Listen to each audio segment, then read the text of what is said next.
गणपती बाप्पा मोरया.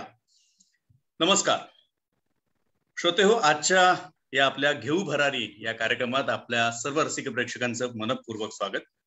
सेवा परमो धर्मः या आपल्या ब्रीदवाक्याप्रमाणेच अखंड अविरत सेवेची कास धरलेल्या सेवा मित्र मंडळाच्या सेवा मित्र मंडळ सेवा ऑनलाईन महागणेश उत्सव 2021च्या आजच्या या कार्यक्रमात आपल्या सगळ्यांचं पुन्हा एकदा मनपूर्वक स्वागत.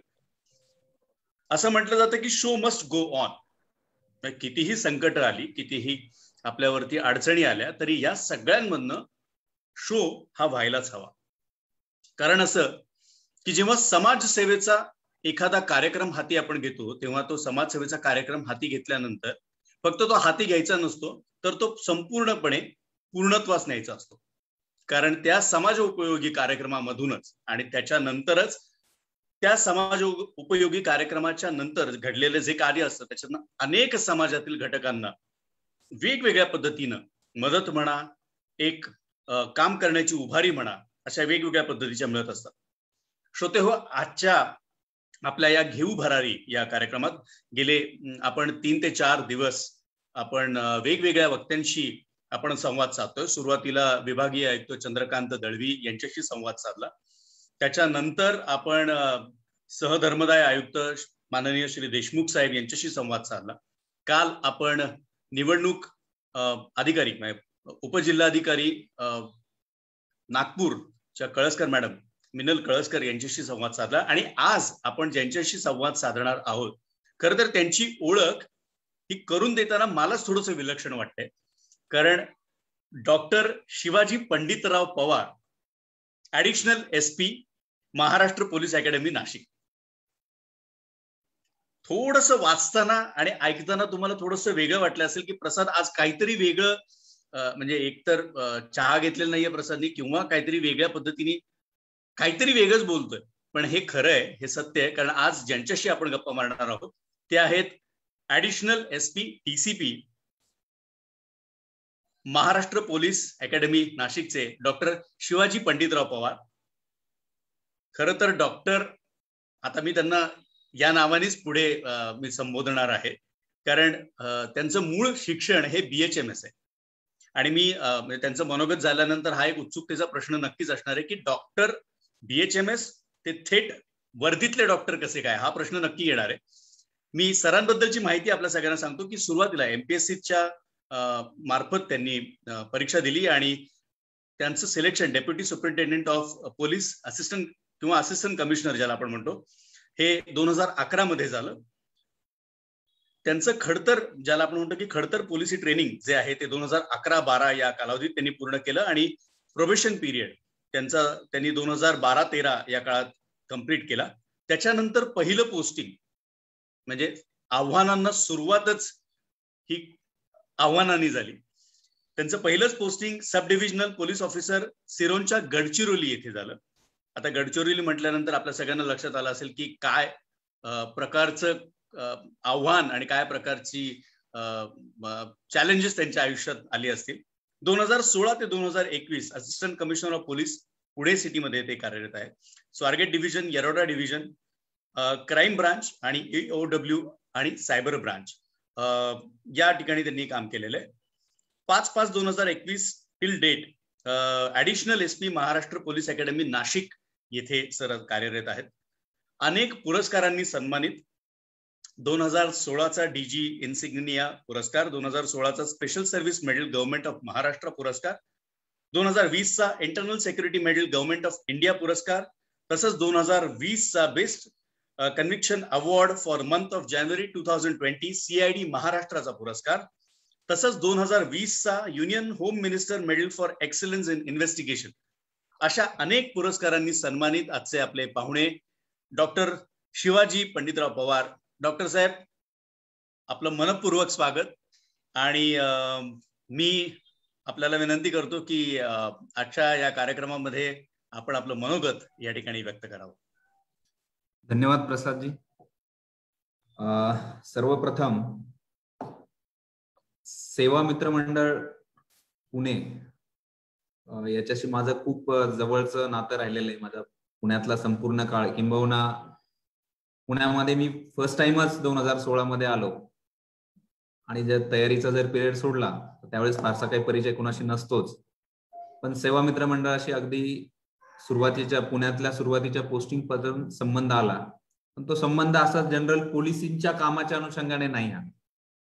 तर मी गडचिरोलीमध्ये असताना आपल्या सेवा मित्र मंडळाचे सहकारी उदयजी जगताप हे त्या ठिकाणी त्यांनी खूप चांगलं काम केलेलं आहे. म्हणजे सेवा मित्र मंडळ पुण्यामध्येच नाही तर अनेक गडचिरोली सारख्या दुर्गम भागामध्ये सुद्धा सामाजिक कार्यात अग्रेसर आहे. तशी माझी सेवा मित्र मंडळाची ओळख. आणि प्रत्येक सामाजिक बांधिलकी ज्या ज्या ठिकाणी लोकांना ठेवणं अपेक्षित आहे, मग महापुराची परिस्थिती असो, रिसेंटचा कोविडची परिस्थिती मागच्या वर्षीची अतिशय भयानक होती. मग सुरुवातीचे 2-3 महिने या सर्व काळात सेवा मित्र मंडळाने खूप चांगली सेवा केलेली आहे. तर आणि अशा पद्धतीची अभिनव कल्पना की नवीन जे विद्यार्थी आपल्या पुण्यामध्ये, जे पुणे आपण प्रशासकीय अधिकाऱ्यांचं माहेरघर म्हणतो, या ठिकाणी सर्वजण अशा विद्यार्थ्यांना मार्गदर्शन जे ऑलरेडी सर्व्हिसमध्ये आहेत आणि त्यांचा तो सुरुवातीचा काळ, प्रिपरेशन आणि या सर्वांच्या याच्यानंतर आलेलं यदा कदाचित कुणाच्या नशिबात अपयश, तर त्याच्यानंतर आपला प्लॅन बी काय असावा, ही बेसिकली या कार्यक्रमाची रूपरेषा. आणि त्याच्यामध्ये मला त्यांनी बोलण्याची संधी दिली, सर्वप्रथम मी त्यांचे धन्यवाद करतो. आणि जास्त वेळ न घेता मूळ याच्याकडे येतो. माझं तसं म्हणजे खूप काही वक्तृत्व, म्हणजे आमचे बरेच पोलीस अधिकाऱ्यांना तुम्ही ऐकता तर ते असे एकदम भुरळ टाकून जातात. तेवढं स्किल माझ्यामध्ये नाहीये निश्चितच.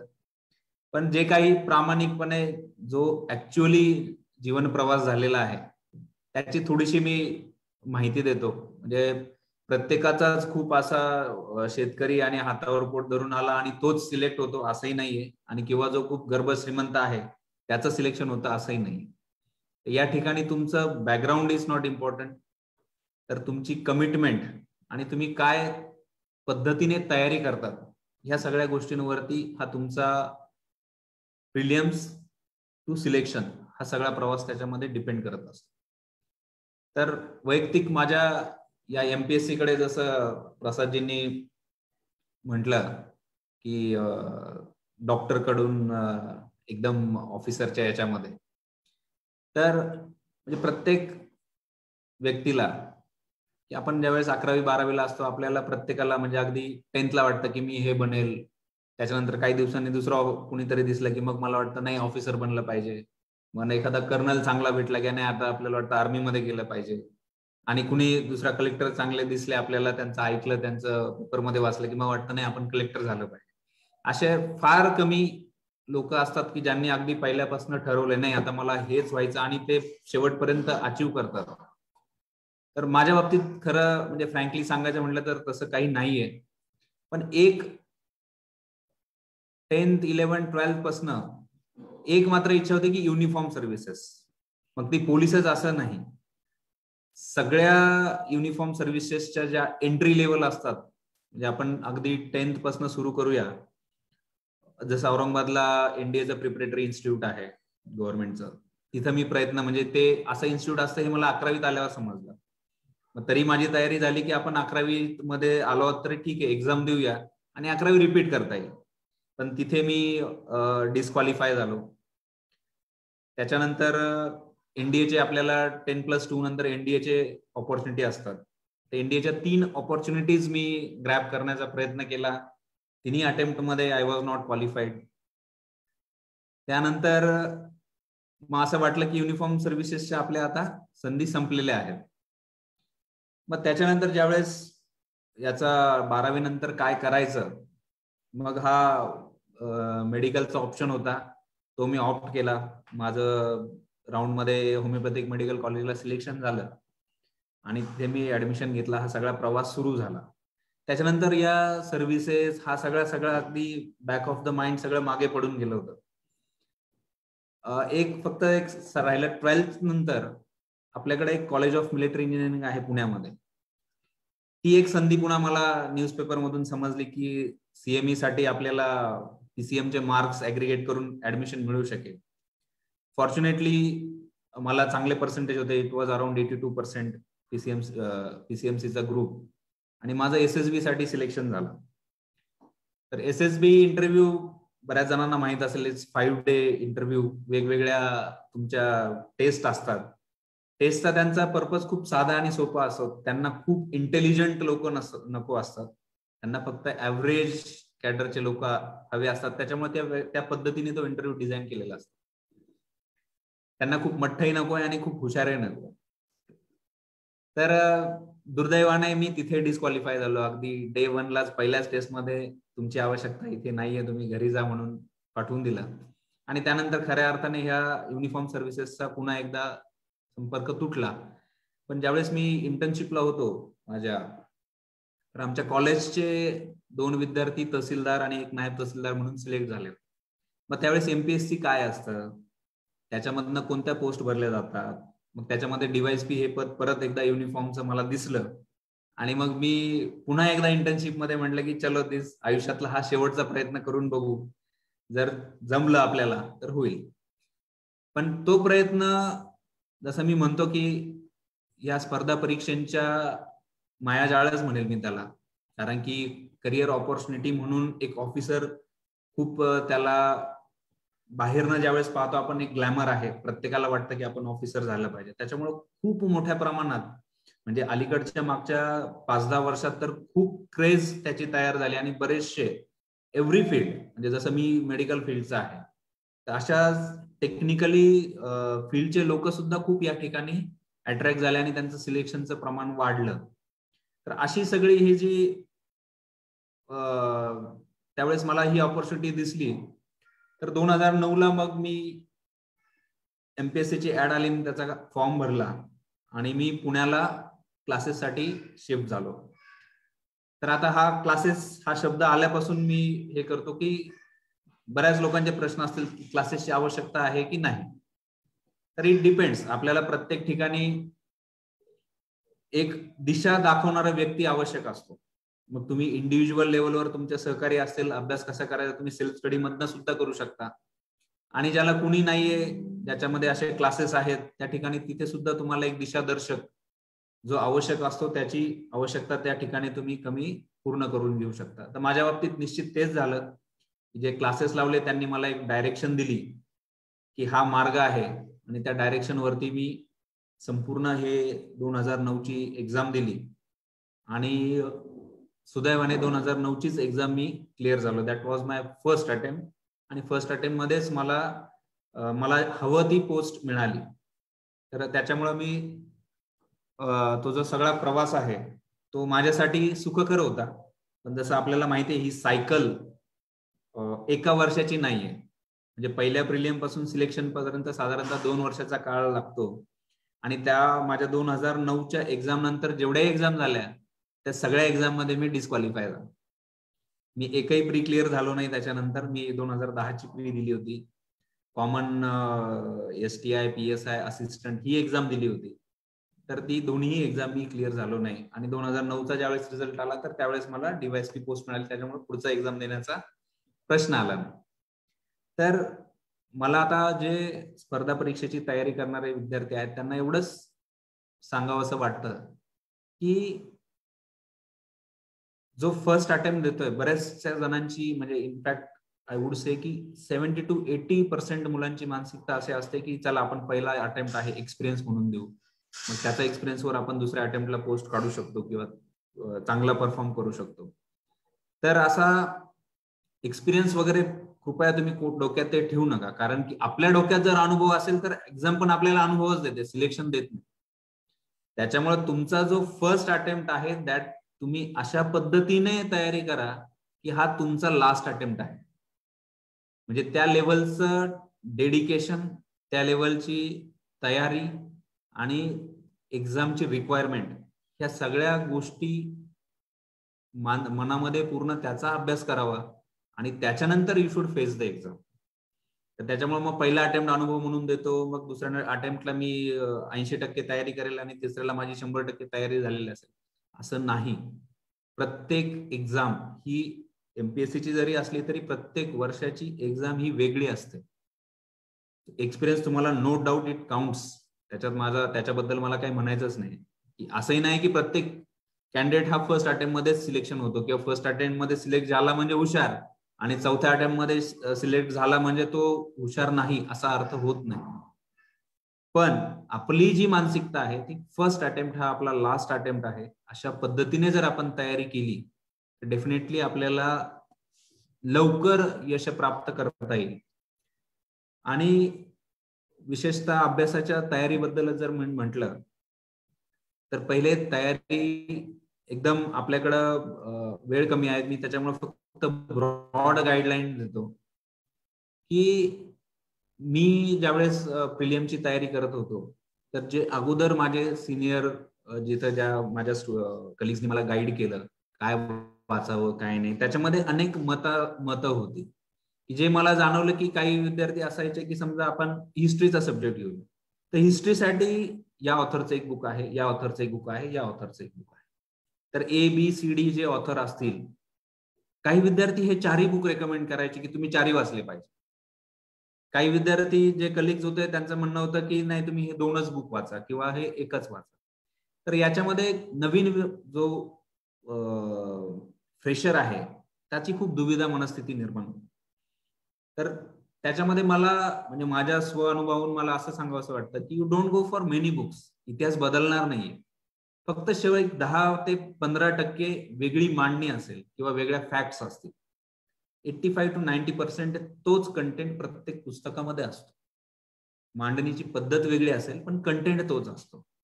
आणि एक्झाम पास व्हायला 85% आवश्यकता नाहीये. एमपीएससीला फक्त 60%च जरी तुम्हाला मिळाले तरी तुम्ही क्वालिफाय होता, म्हणजे फायनलला तुम्हाला पोस्ट मिळू शकते.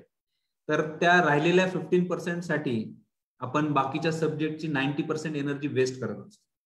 ते माझं वैयक्तिक मत आहे, याच्यामध्ये मतांतर असू शकतील पण माझा वैयक्तिक अनुभव सांगतो. त्याच्यामुळं एका विषयाची 4 पुस्तकं वाचण्यापेक्षा एका विषयाचं एक पुस्तक तुम्ही 4 वेळेस वाचलं तर त्याची प्रोडक्टिव्हिटी जास्त राहील. दुसरं एक आहे की आपण कोणतीही एक्झाम देतो त्यावेळेस त्याचा सिलेबस, म्हणजे प्रथम तर माझं असं म्हणणं आहे की तो सिलेबस आपण अभ्यास केला पाहिजे. त्या सिलेबसचा प्रत्येक आस्पेक्ट त्या सिलेबसमध्ये कव्हर झालेला प्रत्येक वर्ड आपल्याला माहित पाहिजे. म्हणजे एनिथिंग यू रीड तो सिलेबसशी कोरिलेट करता यायला पाहिजे की एवढी आपली सिलेबस आपला काय आहे, आपल्याला काय तयारी करायची, ही सगळी जो अभ्यास आहे तो पहिले प्रथम आपल्याला सिलेबसचा करायला पाहिजे. आणि त्याच्यानंतर ऍक्च्युअल तुम्ही तुमच्या बेसिक बुक्स पासनं तर रेफरन्स जो फायनल आपल्याला रेफरन्स मटेरियल आहे जे वेगवेगळ्या ऑथरचे बुक्स आहेत त्याच्यातलं एक डिसाईड करून मग तुम्ही ती फायनल जर्नी करू शकता. हा सगळा आता नवीन ट्रेंड जर तुम्ही बघितला तर सीसॅट मुळे टेक्निकल फील्ड म्हणजे स्पेशली मी म्हणेल इंजिनिअरिंगचं, म्हणजे प्रत्येक जर एमपीएससीचा तुम्ही पूर्ण इतिहास जर काढला तर सुरुवातीच्या 5 म्हणजे जी काळ होता त्यावेळेस ऍग्री ग्रॅज्युएट जास्त सिलेक्शनचं प्रमाण होतं. त्याच्यानंतर टीचर्स आणि ऍग्रिकल्चर सिलेक्शन वाढलं. मग मधल्या काळामध्ये सीसॅट इंट्रोड्यूस झाला, मग टेक्निकल जसे बी मेकॅनिकल या फील्डचे लोक वाढले. तर हे म्हणजे सिलेबस मध्ये चेंजेस होतील तसे तसे फील्डचे सुद्धा पर्सेंटेज बदलत असतात. तर तो सुद्धा आपल्या एक्झामचा सिलेबस आणि त्याची रिक्वायरमेंट काय आहे हे पहिले आपल्याला समजलं पाहिजे आणि त्याच्यानुसार आपण ही तयारी केली पाहिजे.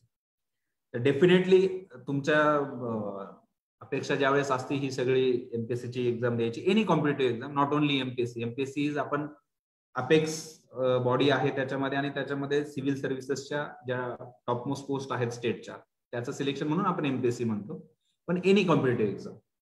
तर याच्यामध्ये दुसरा पार्ट येतो, ही सगळी जर्नी जी आहे ना ही एक तपश्चर्या आहे.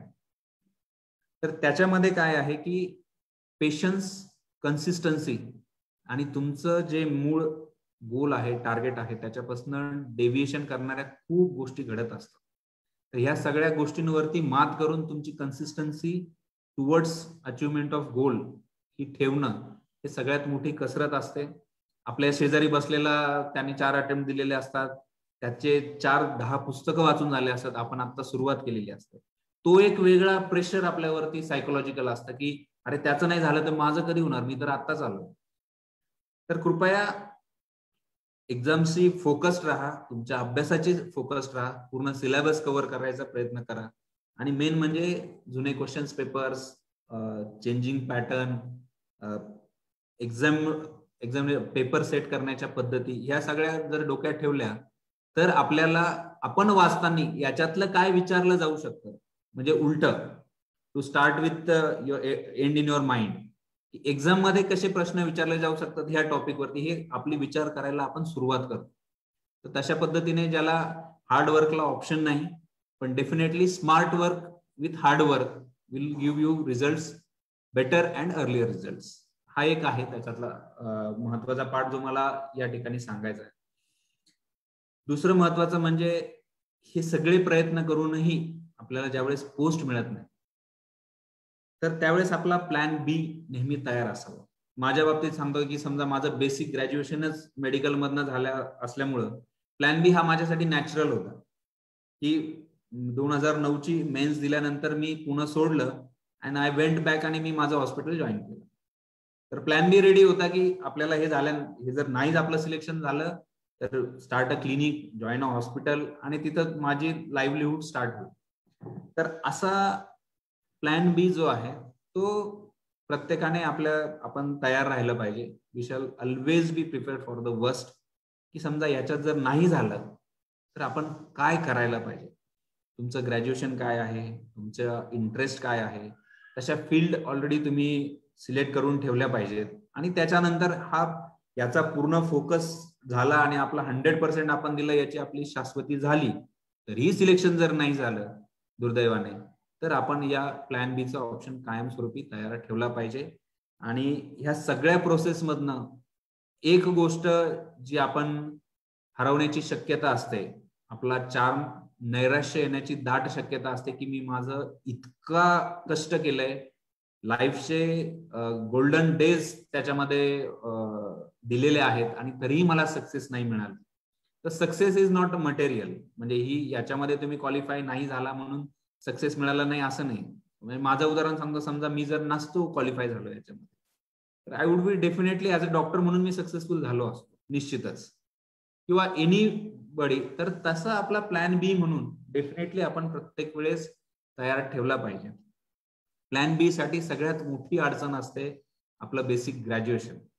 जे आर्ट्स, कॉमर्स, प्लेन सायन्स बॅकग्राऊंडचे आहेत त्यांच्यासाठी ह्या सगळ्या गोष्टी शोधणं, त्याला कोपअप करणं, it is difficult, no doubt. सांगायला मला फार सोपं असतं की तुम्ही प्लॅन बी तयार ठेवा. प्लॅन बी काय हा प्रत्येकाला सुचणं आणि ते शोधणं इट्स व्हेरी डिफिकल्ट.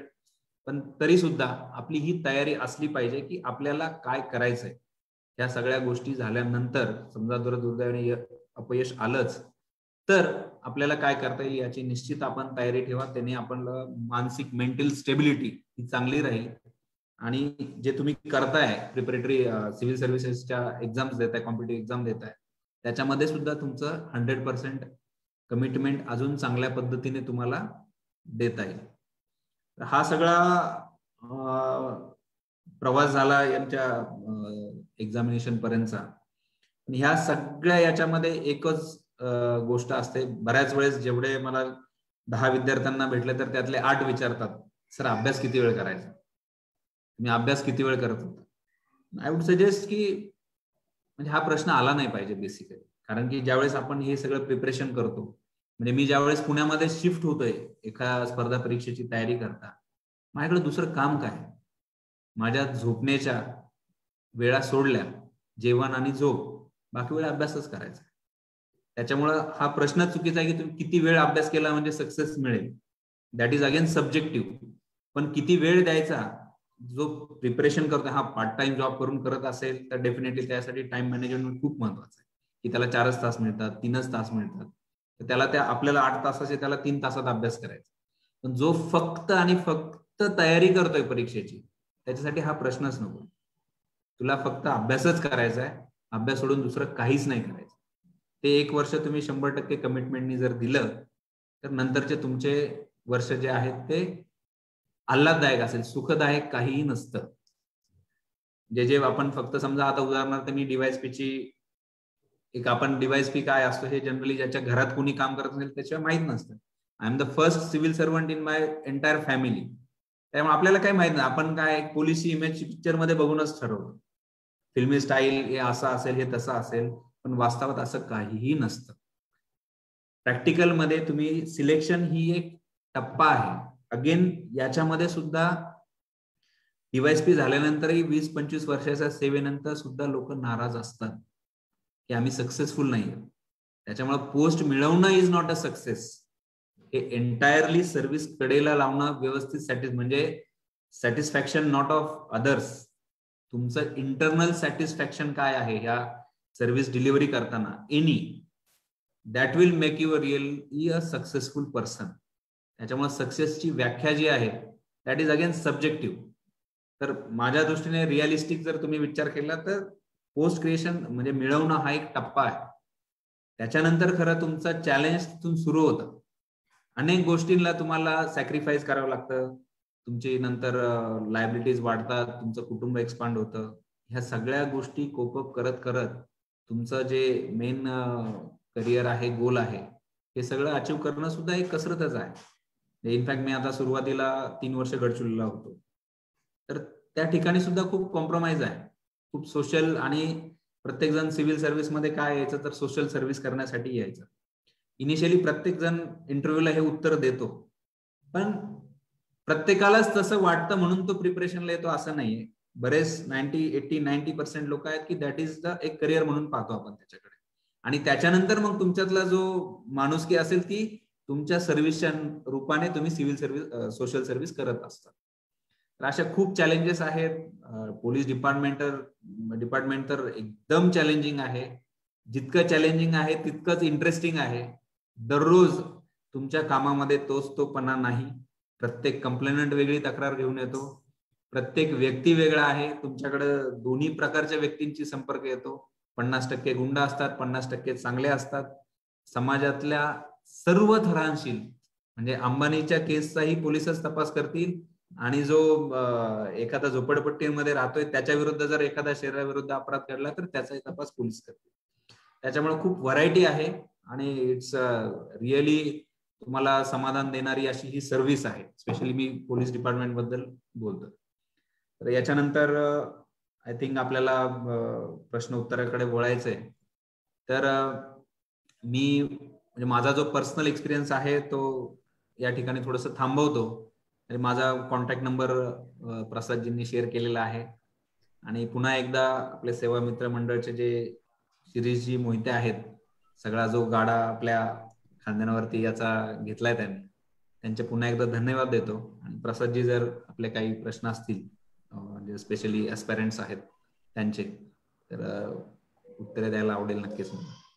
नाही, आता इनफॅक्ट खरं सांगू का डॉक्टर, आता मी तेवढं लिबर्टी घेतो की साहेब म्हणण्यापेक्षा डॉक्टर म्हटलं की जरा जास्त काय म्हणतात, एक तो ब्रिज व्यवस्थित कनेक्ट होईल आपला आणि एक जवळीक निर्माण होईल आणि थोडीशी मला भीती कमी वाटेल. कारण वर्दीतल्या माणसाला प्रश्न विचारायचे म्हणजे जर असं मन धजावत नाही. डॉक्टर, तुम्ही बोलता बोलता म्हणजे सुरुवातीच्या काळापासून तुम्ही सांगितलं की APS आर्मी पब्लिक स्कूल जे आहे औरंगाबादचं, त्याचं साधारण 8वी-9वी मध्ये तुम्हाला त्याची प्रवेश प्रक्रिया ही साधारण सुरू होते. बरोबर. कारण मीही प्रयत्न केला होता आर्मी पब्लिक स्कूलसाठी, माझंही सिलेक्शन झालं नव्हतं. आणि त्याच्यानंतर तुम्ही सांगितलं की NDAचे पण तुम्ही अटेम्प्ट दिले, तोही प्रयत्न माझा करून झाला, तिथेही सिलेक्शन झालं नाही. त्याच्यानंतर मी CDSA ही ट्राय केली, कंबाईंड डिफेन्स सर्व्हिस, तिथेही सिलेक्शन झालं नाही. CME वगैरे तर विषय सोडूनच द्या. पण हे सगळं काय म्हणतात त्याला, हे सगळं आपण अनुभवलं. आता मला प्रश्न असा विचारायचा आहे की NDA नॅशनल डिफेन्स अकॅडमीच्या त्या SSB इंटरव्ह्यू साठी ती परीक्षेची तयारी, कारण ती खूप टफ परीक्षा UPSC कडनं ती घेतली जाते. किंवा आपण CMEचं सुद्धा सांगितलं, डिस्क्वालिफाईड आपण झाला, पण त्याची सुद्धा स्पर्धा परीक्षेची तयारी केली. हे सगळं घडत असताना या अभ्यासाचा फायदा आपल्याला डिव्हाइस पीच्या परीक्षेसाठी कितपत झाला? निश्चितच ह्या सगळ्या ज्या कॉम्पिटिटिव्ह एक्झाम थ्रूच जनरली ह्या सगळ्या एंट्रीज असतात, त्याच्यामुळे त्यासाठी जो अभ्यास आहे म्हणजे बेसिकली बेसिक बुक्स, अगदी इव्हन ज्यावेळेस या MPSC ची मी तयारी करत होतो, तर मी 4थीची जी पुस्तकं आहेत इतिहास विज्ञानाची, गणिताची, 4th स्टँडर्डच्या बुक्स पासून मी परचेस करून वाचलेली आहे. त्याच्यामुळं ती ह्या सगळ्या एक्झाम्स देताना जो बेसिकची तयारी होती तीच खरं या सगळ्या सिलेक्शनचा खरा बेस जो आहे ना तोच आहे. आणि आपण बोलतो तर CME-चाही उल्लेख केला, कॉलेज ऑफ मिलिटरी इंजिनिअरिंग, तर त्याच्याबद्दल जरा थोडंसं आमच्या म्हणजे आपल्या प्रेक्षकांना आणि आमच्या विद्यार्थी मित्रांना सांगितलं तर फार बरं होईल. कॉलेज ऑफ मिलिटरी इंजिनिअरिंग आणि असंच एक आर्म फोर्सेस मेडिकल कॉलेज आहे, AFMC. त्यांच्या दोन्हीच्या रिक्रुटमेंट किंवा एंट्री मध्ये फरक आहे. आर्म फोर्सेस मेडिकल कॉलेजची प्रॉपर जशी आपली MHCET एक्झाम होते तशी CET एक्झाम असते. आणि कॉलेज ऑफ मिलिटरी इंजिनिअरिंग साठी मी ज्यावेळेस दिली त्यावेळेस एंट्रन्स एक्झाम नव्हती, तर तुमचं 12वीचं फिजिक्स, केमिस्ट्री, मॅथमॅटिक्सचा जो ऍग्रिगेट आहे तो 75% अँड अबोव्ह हवा होता. आणि त्याच्यामध्ये मग तुम्हाला SSB इंटरव्ह्यू साठी डायरेक्टली ते शॉर्टलिस्ट करत आणि मग SSB मधनं त्यांचे जी काही रिक्वायरमेंट आहे ती ते रिक्रुटमेंट त्या ठिकाणी व्हायची, म्हणजे एंट्री मिळायची, ऍडमिशन मिळायचं कॉलेज ऑफ मिलिटरी इंजिनिअरिंग साठी. अच्छा, साधारण डॉक्टर आपण बोलता बोलता आपल्या या सगळ्या चर्चेमध्ये आपण AFMC आणि तर साधारण हा जो एक मराठी टक्का ज्याला आपण म्हणतो की महाराष्ट्रातली मुलं जी आहेत या स्पर्धा परीक्षांच्या या सगळ्या स्पर्धेमध्ये थोडीशी ज्याला आपण म्हणू की थोडीशी मागे पडतात UPSC कडनं जे होतात, तर असा काही गुरुमंत्र किंवा असा काही कानमंत्र आपण देऊ शकाल का की जेणेकरून मुलांना एक उभारी मिळेल की हा ह्या अशा पद्धतीने केलं तर यश नक्की मिळू शकतं? माझं जे काही या 7-8 एक्झाम मधलं जे ज्याला मी फेल्युअरच म्हणेल, जे काही मी डिस्क्वालिफाय झालो होतो, त्याचं एक मेन रिझन होतं की प्रत्येक ठिकाणी जो एक न्यूनगंड होतो ना, आपल्याला जमेल काय, आपल्याच्याने होईल काय. त्याच्यानंतर जसं SSB इंटरव्ह्यूला मी फक्त एक त्याची टेस्ट हे सांगतो, त्यांनी एक आम्हाला ब्लड पिक्चर दाखवलं होतं, त्याच्यावर स्टोरी लिहायची, तुम्ही स्टोरी फॉर्म करायची नंतर, आणि त्याच्यानंतर एक 10 मिनिट्सचं डिस्कशन असतं, 10 स्टुडंट्सचा एक ग्रुप असतो, हे आपल्याला सर्वांना त्याची कल्पना आहे. तर त्याच्यामध्ये मी इंग्लिश मिडियमचा विद्यार्थी आहे, माझ्या 10च्या ग्रुपमध्ये मी स्टोरी लिहिली आणि डिस्कशनसाठी त्यांचं 5 जणांचं पॅनल बसला आणि ते आले, बसले आणि शूट. ते झाल्यानंतर लिटरली त्या 10 मिनिटात माझ्या तोंडात एक शब्द सुद्धा फुटला नाही. इतका कॉन्फिडन्स लेवल जी होती ना ती एवढी प्रचंड कमी होते. आणि हेच रिझन आहे आपल्या ह्याच्यामध्ये की आपण म्हणजे ते बाकीचे काय बोलत होते त्याच्याकडेच माझं लक्ष होतं सगळं. मी एक शब्दही बोललो नाही आणि माझ्या ग्रुपमधले 6 सिलेक्ट झाले, आम्ही 4 बाहेर पडलो. तर बेसिक एक जो आहे आपल्या स्कूल एज्युकेशन मध्ये किंवा कोणतंही एनी इव्हेंट ज्याच्यामध्ये स्टेज डेअरिंग वाढवणं, कॉन्फिडन्स वाढवणं, जिथे ऑपॉर्च्युनिटी येते, जसं आपण सूत्रसंचलन करत असत, कॉलेजमध्ये गॅदरिंग आहे त्या ठिकाणी जर वेळ आली तर मी कधीच हो म्हणून म्हटलं नाही, आपलं मागे लागेल. तर त्या ज्या कॉन्फिडन्स बिल्डिंगच्या ज्या छोट्या छोट्या एक्सरसाइज स्कूलमध्ये होतात त्याच्यामध्ये पार्टिसिपेट केलं पाहिजे. स्कूलमध्येच काय, एनिवेअर, तुमचा क्लास असेल, एनी इव्हेंट असेल, तुमचा ग्रुप आहे, मित्रांचा ग्रुप आहे, तर तो सगळ्यात मोठा फॅक्टर मला जाणवला. आणि दुसरा जो होता तो होता आपला, म्हणजे माझं वैयक्तिक मत असेल, हे मे बी कॉन्ट्रोवर्सियल, आपला जो सिलेबस आहे SSC बोर्डचा, तर तो पण एक खूप मोठा हर्डल. म्हणजे मी NDA ची एक्झाम दिली तर एक्झाम मध्ये मला असं वाटायचं अरे ही 12वी आपण शिकलोच नाही, हे नव्हतंच आपल्याला कधी. तर त्याच्यासाठी आणि व्हाईस वर्सा ज्यावेळेस CBSE बोर्डचे विद्यार्थी येतात तर ते बऱ्यापैकी प्रिपेअर्ड मला वाटायचे. म्हणजे असं नाही की आता सगळे CBSEचेच त्यात सिलेक्ट होतात, असं नाही, पण त्यांची प्रिपरेशनची जी स्टेज आहे ती बऱ्यापैकी चांगली असायची. त्याच्यामुळे आपण UPSC तयारी करताना सुद्धा बघा आपण NCERT चे बुक्स रेफर करतो बेसिक्स वाचण्यासाठी. तर तो एक फॅक्टर खूप महत्वाचा आहे, 2 कॉन्फिडन्स आणि तुमचे सिलेबसचं प्रिपरेशन. अच्छा सर, पण आपण आता म्हणजे जसं आपण म्हणालात की जो अभ्यासक्रम आपण अभ्यासलाय आणि त्याच्यात तुम्ही सांगितलं की नेतृत्व गुण हे असणं जास्त गरजेचं आहे. अर्थात तुम्ही म्हणालात की त्यावेळेस मी पाठीमागे होतो, पण आता गुन्ह्यांना सामोरे तुम्ही जात आहात आणि फ्रंटियर फ्रंट वॉरियर ज्याला आपण म्हणू अशा पद्धतीने तुम्ही काम करत आहात. मला एक अतिशय ज्याला आपण म्हणतो ना की या स्पर्धा परीक्षांच्या सगळ्या गणितामध्ये आता तुम्ही सांगितलं की 4 वेगळी पुस्तकं वाचण्यापेक्षा एक पुस्तक ज्याच्यामध्ये जास्त रेफरन्सेस आहेत असं वाचा. तर स्वतःच्या नोट्स काढणं हे कितपत आपल्याला वाटते की आपण हे करणं गरजेचं आहे? स्वतःच्या नोट्स काढण्याला पर्याय नाही. अच्छा, असं माझं वैयक्तिक मत आहे. मी जे काही तुम्ही बुक घेऊन बसताय, आता 2009 ची ज्यावेळेस मी एक्झाम दिली ते एमपीएससीचं सिलेबसचं एक बुकलेट मिळायचं, एमपीएससीनेच पब्लिश केलेलं होतं. तर त्या सिलेबसचं बुकलेट घेऊन मी लिटरली त्याच्यामध्ये कॉमा, सेमीकॉलन कुठं आहे, डॅश कुठं आहे, काय आहे, त्याचा सगळ्यांचं फोड करून माझा एक 25 पानांचा सिलेबसचा मी अभ्यास करून एक माझ्या स्वतःच्या नोट्स तयार केल्या. आणि मग समजा सायन्स आपण सब्जेक्ट घेतला तर सायन्समध्ये समजा रिप्रोडक्शन सिस्टमवरती काही आहे, तर मग त्याच्या संदर्भातल्या तुम्ही ज्यावेळेस बुक्स वाचताय किंवा रेफरन्स मटेरियल वाचताय तर त्या नोट्स तुम्ही त्या ठिकाणीच काढायच्या. आता नोट्स काढण्याबद्दल बऱ्याच जणांचं मत असतं की आपल्याला वेळ पुरत नाही, खूप वेळ लागतो. तर सुरुवातीला ज्यावेळेस तुम्ही ही सुरुवात करता, आता मला एका चॅप्टरसाठी काही वेळेस 4-4 तास लागायचे एक चॅप्टर पूर्ण करायला. एखादा नवीन सब्जेक्ट जर असेल, जसं पॉलिटिकल सायन्स आहे, तर माझ्यासाठी पूर्ण नवीन होता. पण ते सगळं करताना मला एक सब्जेक्ट घ्यायला एक लेसनला 4 तास लागलेत कधी. पण मी त्याचा कधीच विचार केला नाही, नोट्स काढणं कधीच नाही थांबवलं. मी लिटरली सांगतो, काही होम सायन्सचे आम्हाला शेवटी बुक्स मिळाले होते, तर पेपरच्या 8 दिवस अगोदरपर्यंत सुद्धा मी वाचताना नोट्स काढले. नोट्स काढल्याचा फायदा काय होतो की त्या टॉपिक मध्ये नेमके महत्वाचे पॉइंट्स हे तुमचं 3-4 वेळेस रिडिंग होतं ज्यावेळेस तुम्ही नोट्स काढतात. आणि ज्यावेळेस नोट्स काढताय तुम्हाला एका पॅराग्राफचे फक्त 2 सेंटेन्स लिहायचे असतात नोट्समध्ये. सगळ्या पॅराग्राफ लिहिलं त्याला नोट्स कसं म्हणणार, तर ते 2 सेंटेन्स लिहिण्यासाठी त्या पॅराग्राफचं आकलन तुम्हाला झालं तरच तुम्ही 2 सेंटेन्स मध्ये ते लिहू शकता. त्याच्यामुळे तो जो अभ्यास होतो तो एकदम कॉन्क्रीट, तुमच्या रिव्हिजनला खूप सोपा.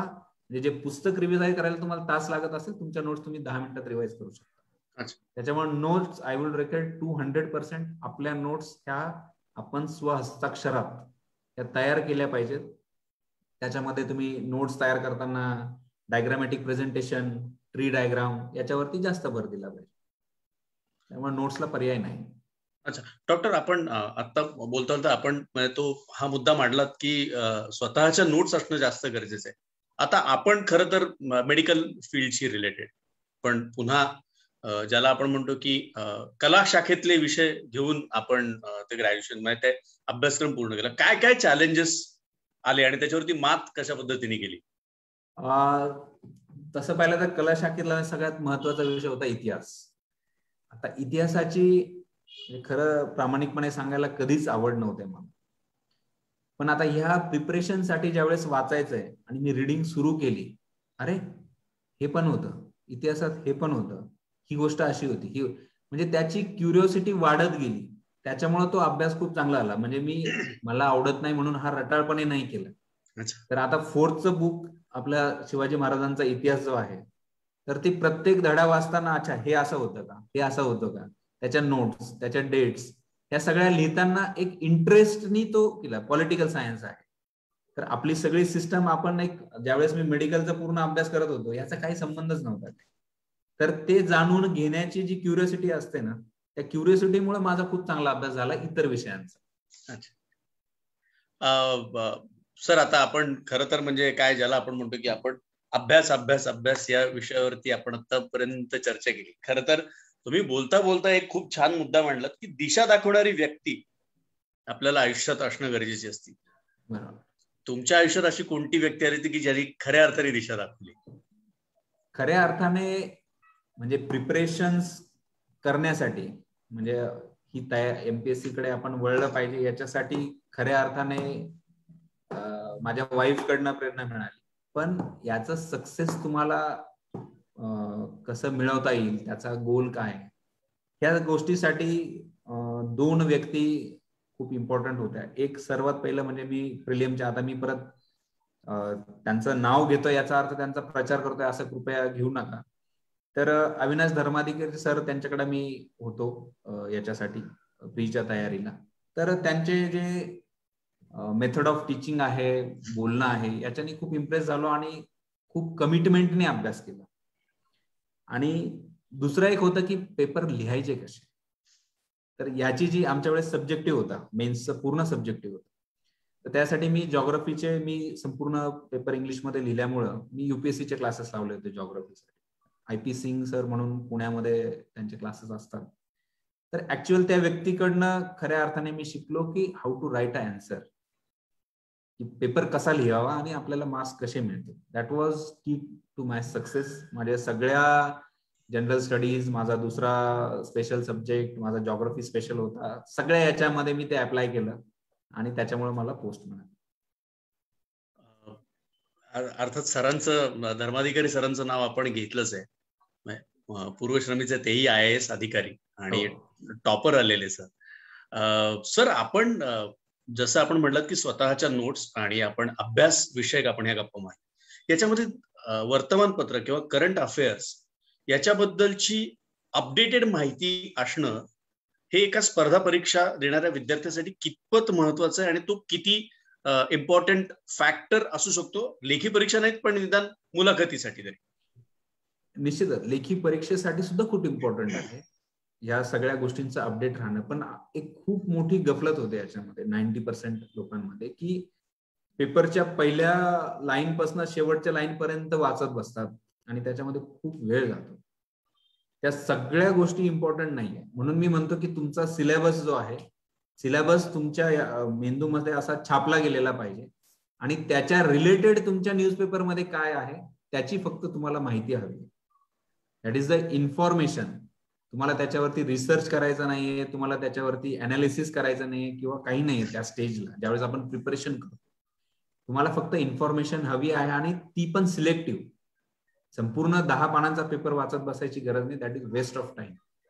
पण सिलेक्टिव्ह स्टडी जो which is related to your exam, तो डेफिनेटली खूप इम्पॉर्टंट आहे एक्झामसाठी पण आणि इंटरव्ह्यू साठी नो डाऊट खूपच महत्वाचा आहे. मुख्यत्वे संपादकीय, येस, एडिटोरियल जे आहेत ते मात्र तुमचं एक ऑफिसर म्हणून किंवा एक व्यक्ती म्हणून कोणत्या घटनेकडे कसं तुमचं अनालिसिस असलं पाहिजे.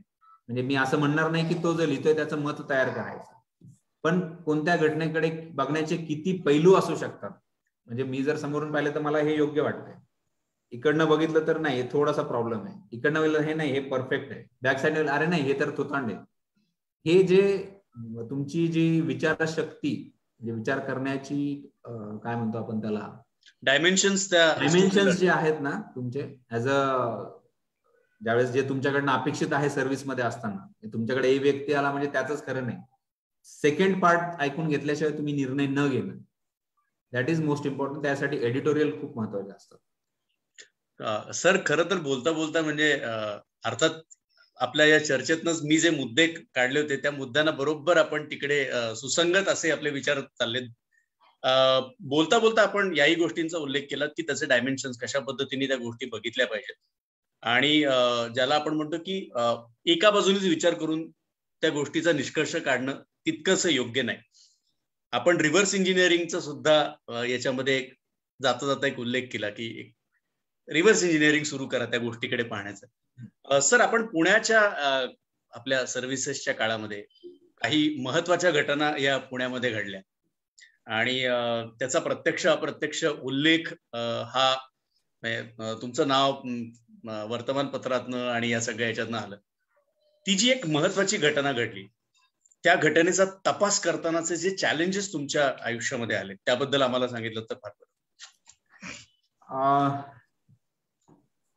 प्रत्येक ज्यावेळेस आपण पोलीस सर्व्हिसेस मध्ये येतो तर प्रत्येक ऑफिसरला एक त्याची इच्छा असते की आपल्याला कोणती अशी एक चॅलेंजिंग इन्व्हेस्टिगेशन आपल्या करिअरमध्ये करायला मिळालं पाहिजे, की ज्याच्यामध्ये तुमचं सगळं, तुमचं स्किल, तुमचं डेडिकेशन, तुमचं हार्डवर्क, त्याच्यामध्ये येणारी कॉन्ट्रोवर्सी, कोर्ट प्रोसिडिंग्स, ह्या सगळ्यांना फेस करावं लागतं आणि तरी सुद्धा तुम्ही त्याच्यामध्ये सक्सेसफुल होत राहतात किंवा तुम्ही जे काही काम केलंय ते तिथं मांडण्याची तुम्हाला संधी मिळाली. त्याच्यामुळे असं प्रत्येक ऑफिसरला वाटतं.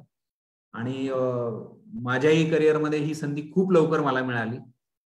आणि मी त्या केसच्या डिटेल्स इथे शेअर करू शकत नाही, कारण की सबज्युडाइज मॅटर आहे.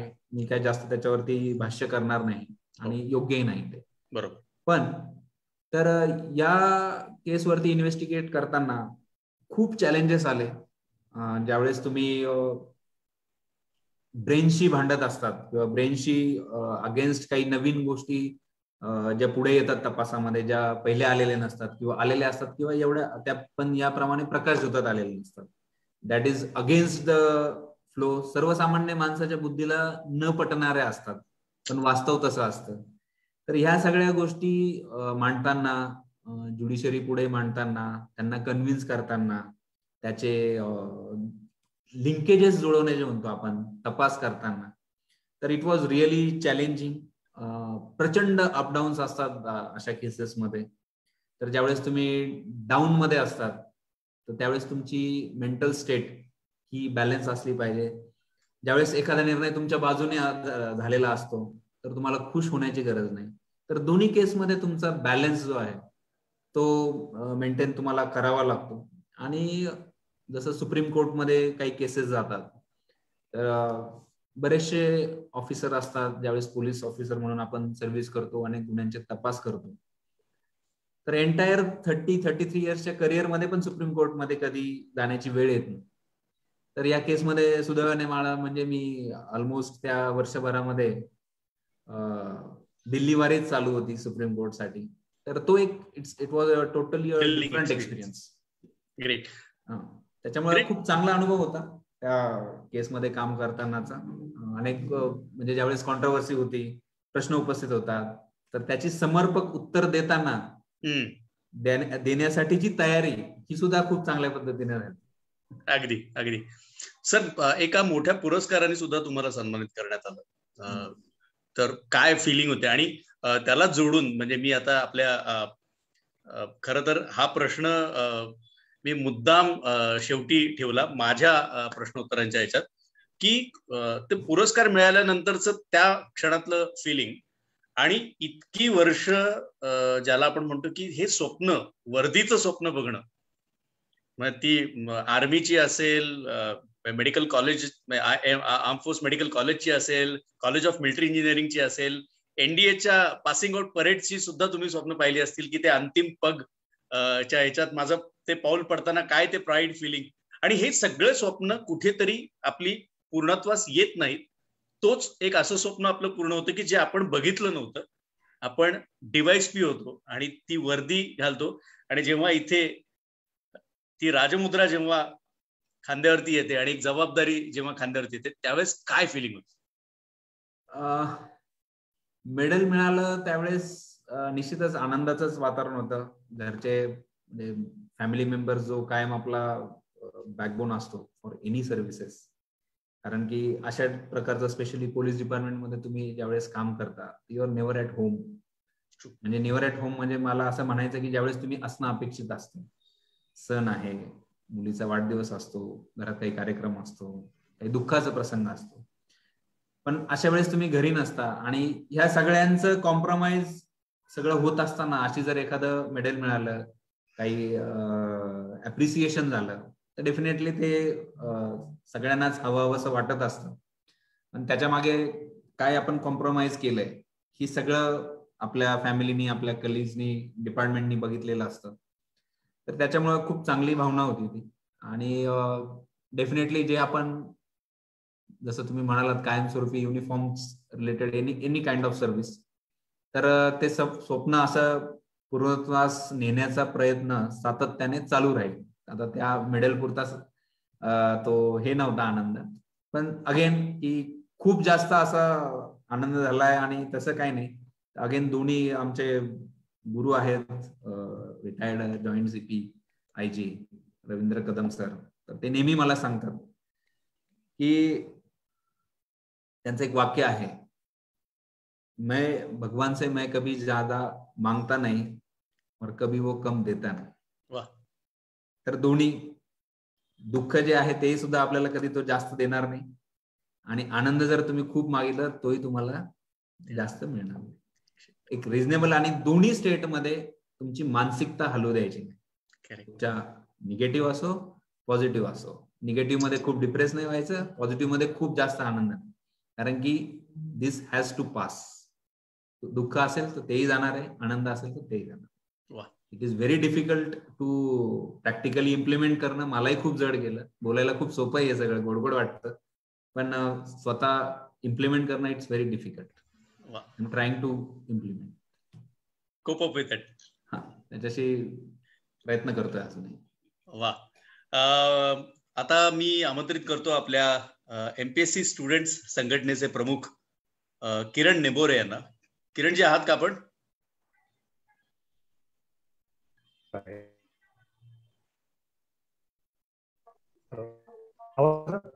हा किरणजी, आवाज येतोय आपला. नमस्कार सर, जय हिंद. जय हिंद. नमस्कार सर, माझे काही प्रश्न होते. सर्वप्रथम तुमचं अभिनंदन. धन्यवाद. आणि तुम्ही विद्यार्थ्यांसाठी वेळ दिला. सर, सगळ्यात महत्वाचं म्हणजे तुम्ही आता महाराष्ट्र पोलीस अकादमीमध्ये आहात, आणि सगळ्यात मोठी जी जबाबदारी आहे, जे पोलीस खात्यातील अधिकारी गणाची तुमच्यावरती आहे सध्या. तर आम्ही स्पर्धा परीक्षा विद्यार्थ्यांसाठी वेळोवेळी काम करताना काही प्रश्न आम्हाला जाणवतात, आणि त्याच्यातून आत्ताचा सध्याचा एक ज्वलंत प्रश्न आहे, तो प्रश्न मी तुम्हाला विचारतोय. सध्या तुम्ही एमपीए मध्ये आहात, आणि सध्या बॅचेस पण तिथं आहेत, परंतु काही विद्यार्थी फिजिकल करताना करत आहेत आता सध्या, की ज्यांचं फिजिकल बाकी आहे.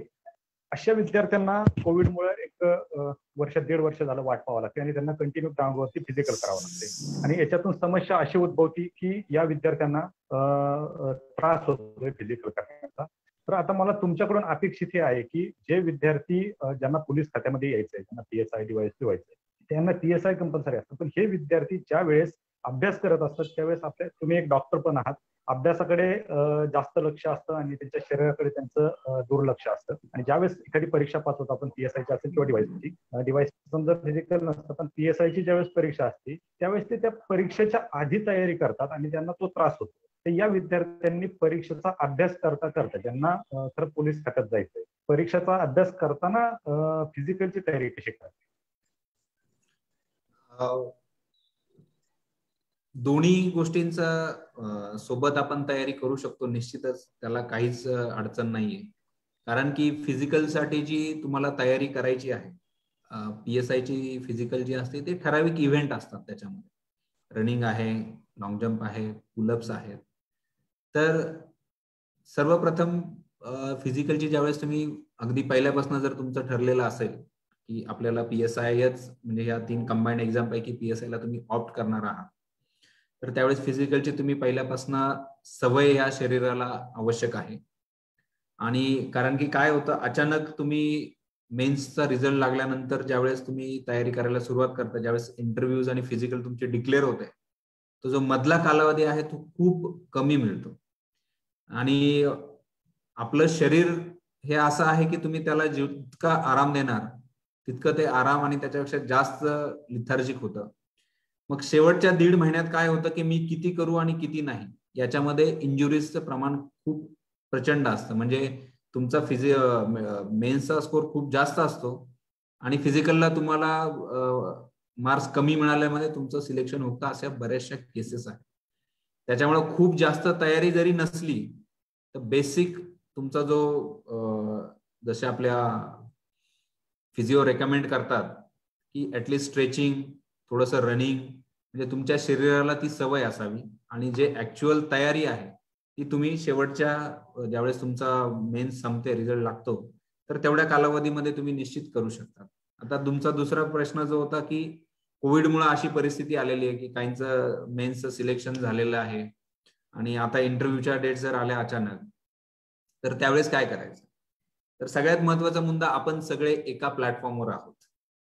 एक उदाहरण देतो, समजा MPSC 2009 ला negative marking first time introduce झाले. बरोबर. तर त्यावेळेस काय झालं की म्हणजे सगळे एकदम दुविधा मनस्थित होते, अप्रिहेन्शन प्रचंड होतं की निगेटिव्ह मार्किंगमुळे मार्क जातील, हे जातील. पण म्हणजे मी फर्स्ट अटेम्प्टला होतो, त्याच्यामुळे म्हटलं ही आपल्याला संधी आहे. We are on one platform, सगळे स्टार्ट लाईन पासूनच सुरू करणार आहे. असं नाही की आता कोविडमध्ये एखाद्याला ऍडव्हान्टेज मिळेल किंवा आपल्याला खूपच डिसएडव्हान्टेज आहे. त्याच्यामुळे इथून पुढे तयारी करताना तुम्ही स्टेप बाय स्टेप जर तयारी केली, एकदम सगळं न करता, तर डेफिनेटली आपण ते टार्गेट अचीव्ह करू शकतो. आणि आपण सगळे एका सुरुवात जी करणार आहोत स्टार्ट लाईन पासूनच करणार आहोत. त्याच्यामुळे तुमची जशी डे बाय डे डेव्हलपमेंट होईल, जसे तुमचे मसल स्ट्रॉंग होतील आणि तुमचं वर्कआउट जे असेल जितकं सायंटिफिक असेल, तेवढा चांगला फायदा तुम्हाला फिजिकलला होईल. नक्की सर. आणखी एक प्रश्न की त्याच्या संदर्भातच, इंटरव्ह्यू ज्यावेळेस मुलांचे असतात, जनरली PSIचे, त्यावेळेस विद्यार्थ्यांची तयारी ज्यावेळेस तुम्ही फिजिकल सुरू करता, त्याच वेळेस इंटरव्ह्यूची पण तयारी विद्यार्थी करतात. परंतु त्यावेळेस विद्यार्थ्यांचं काही कन्फ्युजन असतं, ड्रेसिंग कसं असलं पाहिजे, आयोगाला उत्तर कशी अपेक्षित असतात, नेमकं काय अपेक्षित असतं? ज्यावेळेस तुम्ही इंटरव्ह्यू साठी जाता, म्हणजे तुम्ही जर हे बघितलं आपल्या एक्झाम कंडक्टचा पॅटर्न, सुरुवातीला प्रिलिम असते, मेन्स असते आणि इंटरव्ह्यू. या तिन्ही एक्झाम घेण्याचा पर्पज वेगवेगळा असतो. तुमची प्रिलिम जी असते, तुमचं ओव्हरऑल सगळी इन्फॉर्मेशन आणि त्याचं नॉलेज, ह्या सगळ्या गोष्टीसाठी त्याची चाळणी होते. मेन्स जी एक्झाम असते, ऍक्च्युअल तुमचं डेप्थ, म्हणजे सब्जेक्टिव्ह एक्झाम जे पेपर्स असतात त्याच्यावर तुमची डेप्थ आणि प्रेझेंटेशन, तुमच्या ह्या सगळ्या गोष्टींचा हे असतो. Interview is your test of your personality. ह्या प्रत्येक एक्झामचा पर्पज वेगळा आहे. त्याच्यामुळे इंटरव्ह्यू साठी ज्यावेळेस आपण तयारी करतो, जे कोणीही अदर साइडच्या टेबलला इंटरव्ह्यू घेणारा जो बसलेला असतो, त्याची अपेक्षा जी असते ती एकतर तुमचा जो CV त्याच्या समोर असेल, तुमचा फॉर्म जो भरून दिलेला असतो, त्याच्यात नानाविध तुमचा सगळा मिररच असतो तो.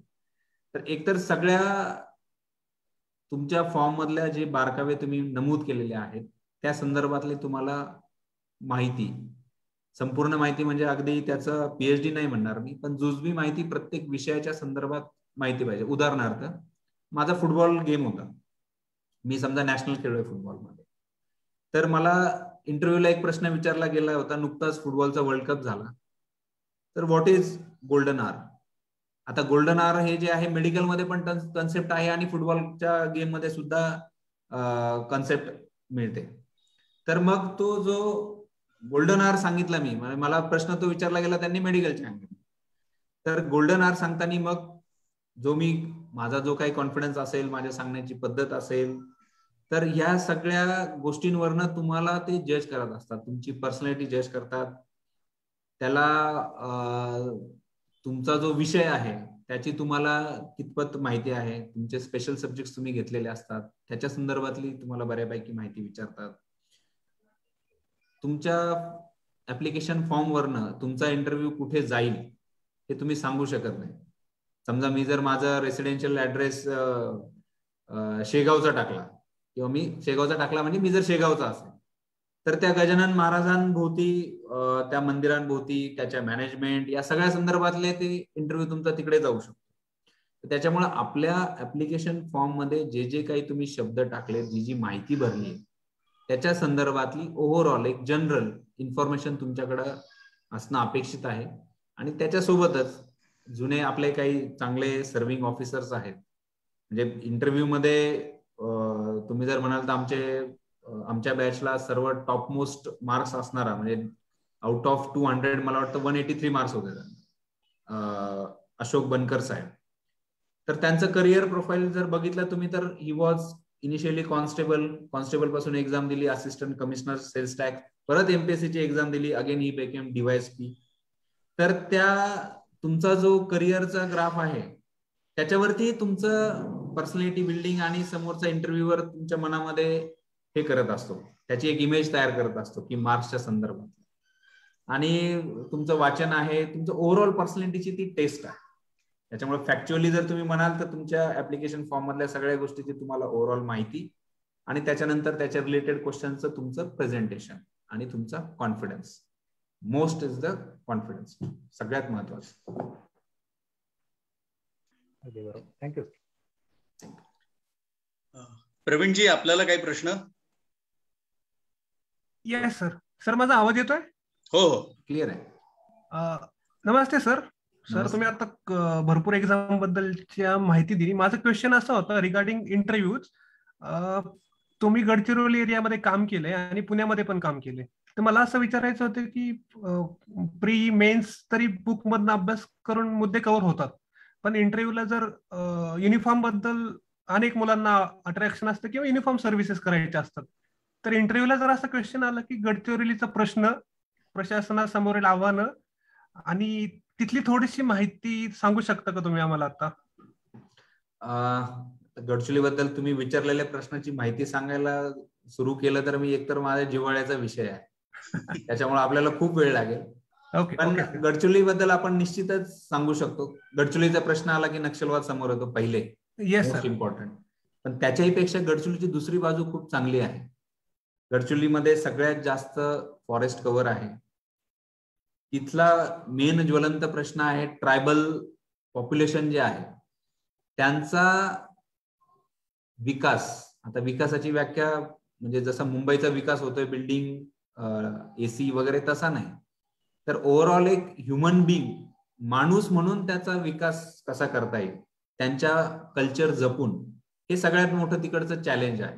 तर ज्यावेळेस तुम्ही रेव्हेन्यू सर्व्हिसेस किंवा ऍडमिनिस्ट्रेटिव्ह सर्व्हिसेस कडे जाता, फॉरेस्ट असेल, तुमचे डेप्युटी कलेक्टर आहेत, इतर BDO आहेत, तहसीलदार आहेत, यांच्या दृष्टीने तुम्ही तुमचा जर ऑप्शन्स प्रेफरन्सेस असले तर तुम्हाला डेव्हलपमेंटच्या दृष्टीने तुम्हाला काय काय करता येईल त्या ठिकाणी ते सांगावं लागेल. पोलीसच्या साईडने आला, सिक्युरिटी अँगल आला की जसं उदाहरणार्थ नक्षलवाद आहे, तर त्याच्यावर तुम्हाला तो फक्त आपल्या बॅरलनीच जाईल का, की त्याला आणि काही तुम्हाला करावं लागेल. तर सिक्युरिटी म्हणून सिक्युरिटी अँगल नाही. तुम्हाला ज्यावेळेस तुम्ही इंटरव्ह्यू देतात तुम्हाला तो बॅलन्स साधता आला पाहिजे. म्हणजे फक्त उत्तर देण्यापुरता नाही, तर तो वास्तवामध्ये सुद्धा पॉसिबल आहे अशा पद्धतीची तुम्हाला त्या ठिकाणी मांडणी करावी लागते. नक्षलवादामुळे विकास होतोय का विकास रोखला जातोय, आणि जर तिथल्या ट्रायबलची ओव्हरऑल तुम्हाला जर डेव्हलपमेंट करायची असेल तर तुम्हाला काय काय गोष्टी कराव्या लागतील. म्हणजे फक्त बिल्डिंग बांधल्या, चांगली शाळेची बिल्डिंग बांधली म्हणून विकास झाला असं नाही, तर तिथलं overall as a human being म्हणून त्यांचं अपब्रिंगिंग जे आहे तिथपासून त्या डेव्हलपमेंटचा खऱ्या अर्थाने व्याख्या आहे. त्याच्यामुळे गडचिरोलीतले खूप अनन्य प्रश्न आहेत. जसा रिसेंटमध्ये जो पेसा ऍक्ट इम्प्लिमेंट झाला, पंचायत एक्सटेन्शन जो ऍक्ट आहे, त्याच्यामुळे आपल्याला फॉरेस्ट प्रोड्यूस वरती तिथल्या स्थानिकांचा अधिकार आला. तर त्याचा अर्थ काय, तर त्याच्यामध्ये उपप्रश्न आणि तयार होतात. तर पेसानुसार तर काही गावांमध्ये बोर्ड लावले, इथं इतर कोणतेही कायदे चालणार नाही, तिथे फक्त ग्रामपंचायतीचे कायदे चालतील. डज इट मीन दॅट तो ऍक्ट तसं म्हणतोय का? म्हणजे पत्थलगडी मुवमेंट जर तुम्ही इंटरनेटवर सर्च केले तर तुम्हाला तेही लक्षात येईल, झारखंडमध्ये वगैरे. तर त्यांनी म्हणजे सीमेवरतीच लावलंय की इथं तुमचं ऍडमिनिस्ट्रेशन चालणार नाही, इथे आम्ही ठरवू ते कायदे. तर असं इंटरप्रिटेशन सुद्धा पेसा ऍक्टचं केलं गेलंय. तर त्याच्याबद्दल आपल्याला विचारू शकतात. तर ह्या सगळ्या गोष्टी आहेत आपल्या गडचिरोली सारख्या जिल्ह्यामध्ये सांगणाऱ्या. म्हणजे तिथं आपण पॉझिटिव्ह सांगितलं पाहिजे, स्कोप टू वर्क, डेव्हलपमेंट आणि चॅलेंजेस. हा सर्वांगीण आपल्याला माहिती जर याच्यामध्ये तुम्ही सर्च कराल, इंटरनेटवर सुद्धा बरीच माहिती आहे, काही एकांगी दिलेली असते, त्याच्यामुळे आपण दोन्ही अंग वाचायचे, त्यामुळे त्यातनं आपल्याला बऱ्यापैकी इन्फॉर्मेशन मिळू शकेल. Yes sir. आणि सर अजून एक क्वेश्चन होता, कायद्यांचा बेंचच्या दृष्टी PSI पर्टिक्युलरली करताना कायद्यांचे सेक्शन सगळे लक्षात राहत नाहीत, ते थोडक्यात सांगू शकता? IPC वगैरे. आता PSIचा ऍक्च्युअली मी सिलेबस बघितला नाही, पण कायदा जो आहे म्हणजे जो आपला बेसिक कायदा आहे, भारतीय दंड संहिता, येस, IPC किंवा क्रिमिनल प्रोसिजर कोड, तर तो खूप कॉमन सेन्सनी बनवलेला कायदा आहे. तुम्ही जर इंडेक्स बघितला त्याचा चॅप्टर, तर त्याची मांडणी इतकी साध्या पद्धतीने केलेली आहे. प्रत्येक चॅप्टरला म्हणजे भागाला एक नाव आहे. समजा चॅप्टर 16, चॅप्टर 17, चॅप्टर 14, चॅप्टर 12, प्रत्येकाचा पर्पज आहे एक वरती. म्हणजे चॅप्टर 16 जर धरला तर तुम्ही याच्यामध्ये फक्त शरीराविरुद्धचे अपराध येतील. तर शरीराविरुद्धचे अपराध जर तुम्ही बघितलं तर त्याची सुरुवात जी आहे ना, साध्या मारापासून, मग गंभीर, मग असं केलं तर मग गंभीर मध्ये अतिगंभीर, मग मर्डर नंतर पुढे ह्या सगळ्या गोष्टींची अशी त्याची सिक्वेन्स आहे. त्याच्यामुळे तुम्हाला तो पाठ करणं पेक्षा त्याची सिक्वेन्स म्हणजे ज्याने कायदा लिहिलाय त्याच्या डोक्याने जर तुम्ही बघितलं तर त्याला खूप पाठांतराची आवश्यकता नाही. आणि दुसरी एक साधी ट्रिक असते कायद्याचे सेक्शन पार्ट ठेवण्यासाठी किंवा आपल्या लक्षात राहण्यासाठी, ते ग्रुप डिस्कशन.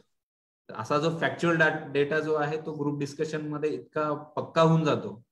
आणि किंवा पेपर मधल्या तुमच्या घटना आहेत तर मग एखाद्याची एनी केस पुण्यातली कालची घटना आहे जे रेल्वे स्टेशनची रेप केसेस आहेत, तर त्याच्यात कोणते सेक्शन्स लागतात एवढं जरी तुमच्या घटनेनुरूप तुम्ही डिस्कस करत गेलात तरी तुमचा तो म्हणजे तुम्हाला जेवढं आवश्यक आहे ह्या सेक्शन म्हणजे अशी घटना असेल तर कोणता सेक्शन किती शिक्षा. ओके, म्हणजे करंट अफेअर मध्ये जे चर्चेत मुद्दे असतात त्याच्यावरती लक्ष ठेवणे. हो, ते त्याच्यावरनं आपल्याला म्हणजे माणसाचा म्हणजे टीचिंगची एक मेथडच आहे. उदाहरणांवरून शिकवलं ना जे आपल्या दैनंदिन जीवनामध्ये येतात त्याच्यातनं आपल्याला लगेच लक्षात राहतं. आणि ग्रुप डिस्कशन म्हणजे जो फॅक्च्युअल डेटा लक्षात ठेवण्यासाठी ग्रुप डिस्कशन सारखा मार्ग नाही. म्हणजे त्याच्यामध्ये तर परीक्षेमध्ये आपल्याला आठवत राहतं, हा शिवाजी असा बोलला होता बरं का, हा म्हणजे हे सेक्शनचं हे उत्तर त्याने असं दिलं होतं. म्हणजे इथपर्यंत आपल्याला त्या ग्रुप डिस्कशनचा फायदा होतो. Yes sir, thank you sir. Thank you. पूजाजी, आपल्याला काही प्रश्न? हो सर, माझा प्रश्न हा स्किल्स रिलेटेड आहे. स्किल डेव्हलपमेंट हे किती इम्पॉर्टंट आहे जेव्हा आपण एखाद्या अधिकारी किंवा IPS साठी ट्राय करत असतो.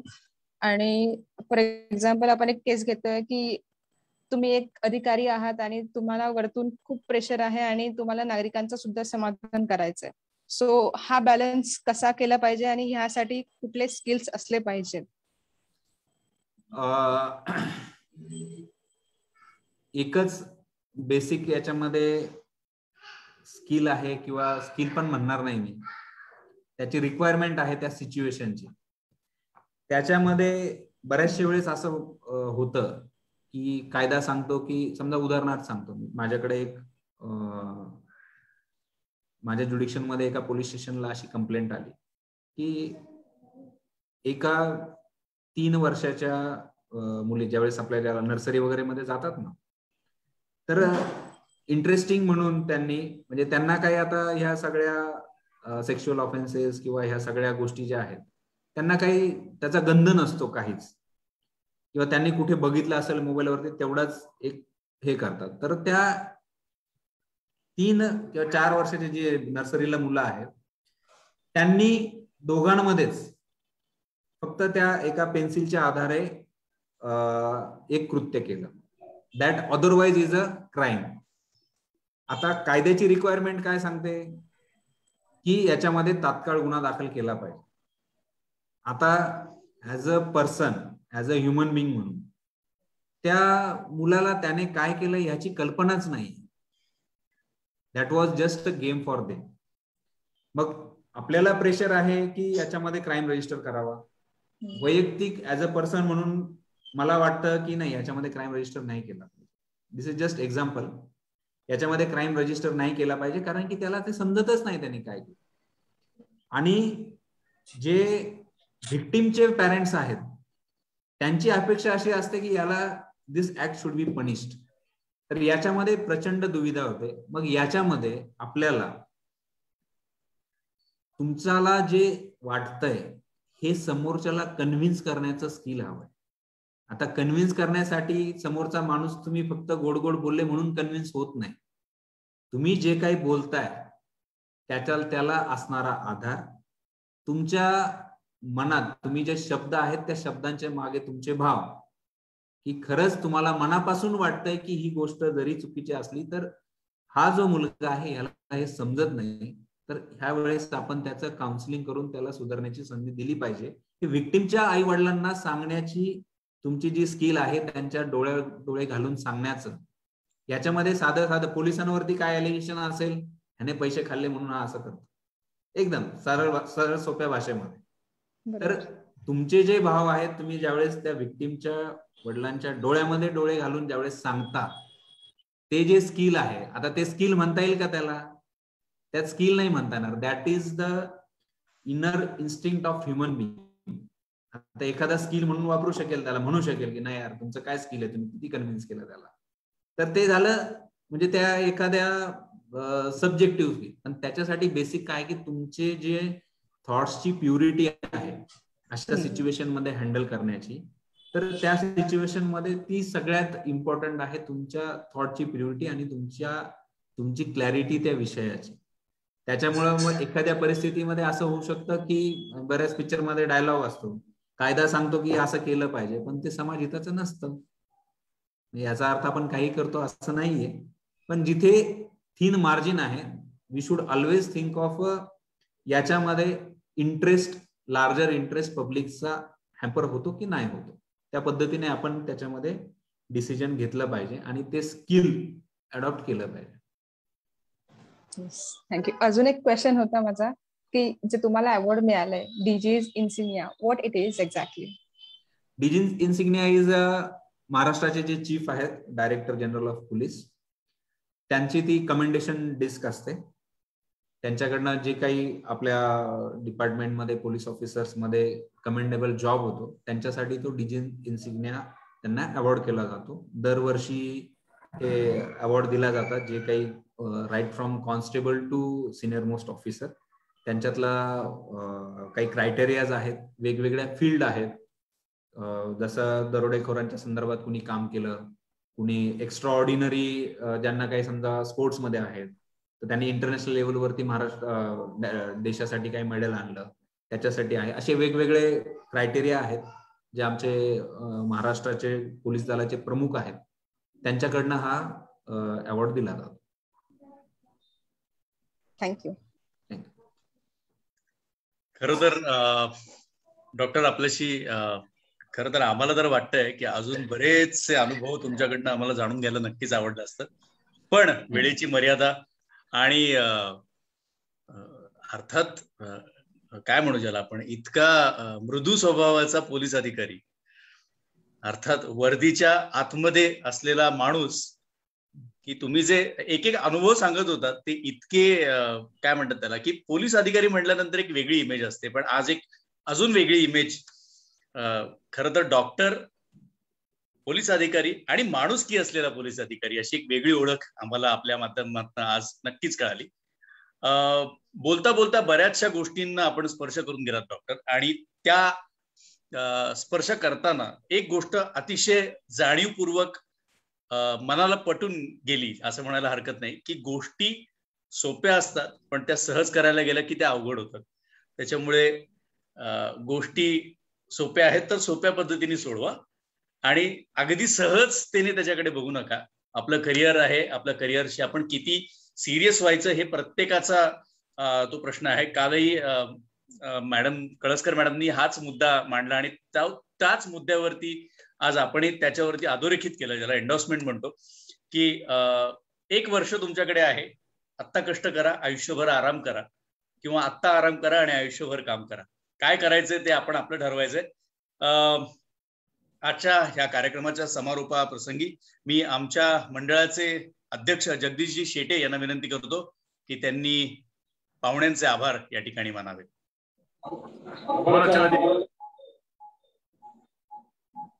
हा शिरू. जसं साहेबांनी उल्लेख केला, आपले मित्र सगळ्यांचे उदयजी जगताप आदर्श मित्र मंडळाच्या वतीने तिथं काम करत आहेत आणि साहेब त्यांच्यासारखे जे ऑफिसर आहेत त्यांच्यामुळे ते काम तिथं करू शकले, हे आवर्जून उल्लेख करणं गरजेचं आहे. कारण ह्या अधिकाऱ्यांनी जर उदय भाऊंना तिथं साथ दिली नसती तर तिथं काम उभं राहू शकलं नसतं आणि आज बऱ्यापैकी तिथलं सगळा रेशो चांगला होत चाललाय. निव्वळ ही चळवळ ह्या लोकांनी सुरू केली, कारण उदय भाऊने जेव्हा काम चालू केलं तेव्हा साहेब तिथं होते आणि त्यांचे एक 5-6 अधिकारी आहेत, त्यावेळेस त्या अधिकाऱ्यांचं उदयराव कायम नाव घेत असतात. त्या साहेबांचं एक नाव होतं की या साहेब लोकांमुळे मी तिथं काम करू शकलो, नाहीतर केव्हाच माझं तिथंच काम झालं असतं. त्यामुळं साहेबांनी जे त्यांना मदत केली त्यामुळे ते हळूहळू काम उभं राहिलं आणि ते आज खूप मोठ्या स्वरूपात दिसतंय. वर्ल्ड रेकॉर्ड झाला तिथल्या कामाचा. साहेब, पुणेकरांच्या वतीने आपल्या ह्या कामासाठी आपण जे मदत केली आमच्या मित्राला त्याबद्दल आपले आभार. नाही, म्हणूनच शिरू मी म्हणालो की वर्दीच्या पाठीमागचा माणूस आणि माणुसकी असलेला पोलीस अधिकारी आता जे बघतायत ना हे अधिकारी होणार आहे त्यांच्या माहितीसाठी जरूर आहे की पुण्यात न जाऊन तिथं काम करते आणि अधिकाऱ्यांनी मदत केली म्हणून काम उभं राहू शकतं. अगदी. येस, जगदीशजी, मी आपल्याला विनंती करतो की आपण आजच्या कार्यक्रमाचं आभार प्रदर्शन या ठिकाणी करावं. नमस्कार साहेब, आपण या कार्यक्रमात वेळात वेळ काढून आला व आपण मार्गदर्शन केले त्याबद्दल मंडळाच्या वतीने मी आपले आभार मानतो. तसेच मंडळात वेळोवेळी आपण मार्गदर्शन करत राहाल ही अपेक्षा. धन्यवाद. धन्यवाद जगदीशजी. धन्यवाद. पवार साहेब, आपल्या या कार्यक्रमाच्या सांगतीची सुद्धा एक प्रथा आहे. कारण पुणेकर म्हटलं की प्रत्येक गोष्टीला सुरुवात आणि शेवट ही शास्त्रशुद्ध शिस्तबद्ध अशी असते. जशी सुरुवात आपण गणपती बाप्पा मोरयांनी केली तसंच या कार्यक्रमाची सांगता सुद्धा आपण गणपती बाप्पा मोरयांनी करणार आहोत. मी या पॅनलच्या चर्चेमध्ये जे जे कोणी आपले सहभागी सहकारी आहेत त्या सगळ्यांना विनंती करतो की आपण आपले माईक एनेबल करा, चालू करा माईक. आणि मी घोषणा देतो आणि त्याच्यानंतर आपण कार्यक्रम संपला असं आपण घोषित करणार आहोत. बोला गणपती बाप्पा मोरया. मोरया. मोरया.